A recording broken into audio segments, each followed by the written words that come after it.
Hello and welcome to 100% marks. आज हम लोग डिस्कस करने वाले हैं class 7 chapter number 1 nutrition in plants.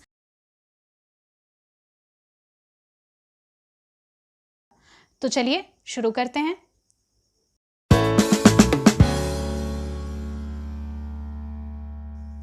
Next type का हेटेरोट्रॉफिक प्लांट है सैप्रोफिटिक प्लांट्स। तो सैप्रोफिटिक प्लांट्स, जो वर्ड है सैप्रोफिटिक, वो आता है सैप्रोफाइट से, जिसके बारे में आपने क्लास 6 में पहले से ही पढ़ा हुआ है।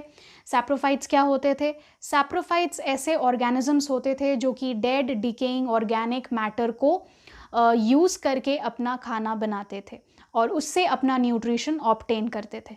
तो सैप्रोफिटिक प्लांट्स भी ऐसे प्लांट्स होंगे जो कि dead decaying plant and animal matter से या ऑर्गेनिक मैटर से अपना खाना ऑब्टेन करेंगे। तो इसके एग्जाम्पल्स कई हैं, जैसे कि मशरूम्स, मोल्ड्स और कुछ तरीके के फंगी एंड बैक्टीरिया भी सैप्रोफिटिक प्लांट्स के कैटेगरी में आते हैं।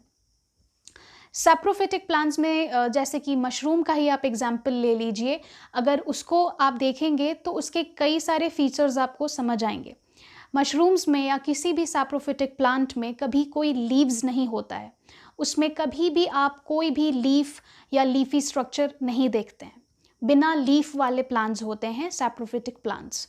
दूसरा, आप ये भी देखेंगे कि ये जो मशरूम्स होते हैं ये कभी ग्रीन कलर के नहीं होते हैं, मतलब कि इनमें क्लोरोफिल नहीं होता है, मतलब ये फोटोसिंथेसिस नहीं कर सकते हैं।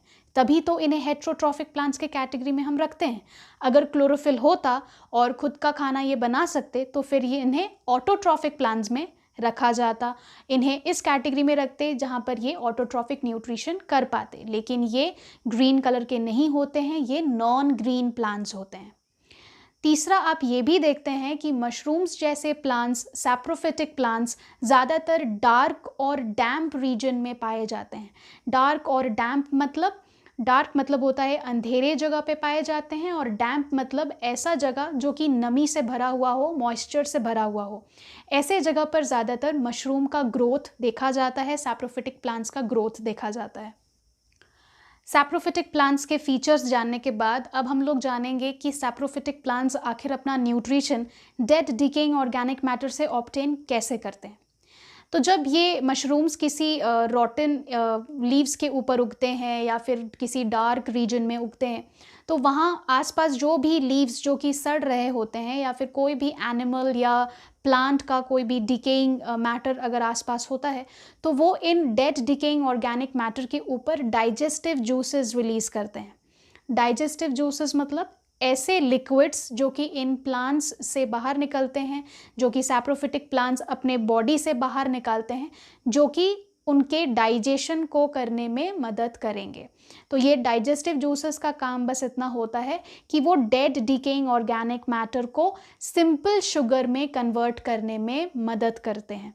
तो जब भी कोई भी मशरूम कहीं पर ग्रो करता है या कोई भी सैप्रोफिटिक प्लांट कहीं पर भी ग्रो करता है, तो वो अपने बॉडी से डाइजेस्टिव जूसेस बाहर निकालते हैं, रिलीज करते हैं, और वो digestive juices dead decaying organic matter के ऊपर एक्ट करते हैं और उनको सिंपल शुगर्स में कन्वर्ट करते हैं। सिंपल शुगर में कन्वर्ट करने से वो बहुत ही ईजीली एब्जॉर्ब करने लायक बन जाता है, और इन सिंपल शुगर्स को मशरूम्स या कोई भी सैप्रोफिटिक प्लांट आराम से सोख लेता है, एब्जॉर्ब कर लेता है, जिससे कि उनको उनका न्यूट्रिशन मिल जाता है। तो इस तरीके से मशरूम्स और कोई भी सैप्रोफिटिक प्लांट अपना न्यूट्रिशन ऑब्टेन करते हैं।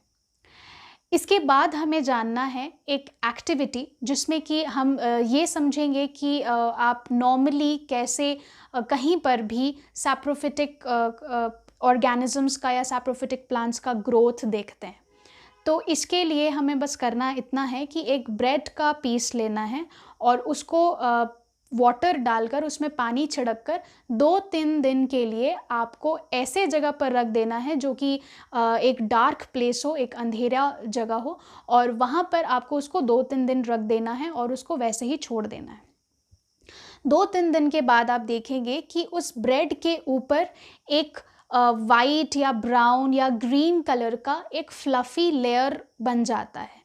मतलब एक बहुत ही सॉफ्ट कॉटन जैसा एक लेयर बन जाता है, जो कि या तो वाइट कलर का हो सकता है, या तो ब्राउन कलर का, या तो ग्रीन कलर का हो सकता है।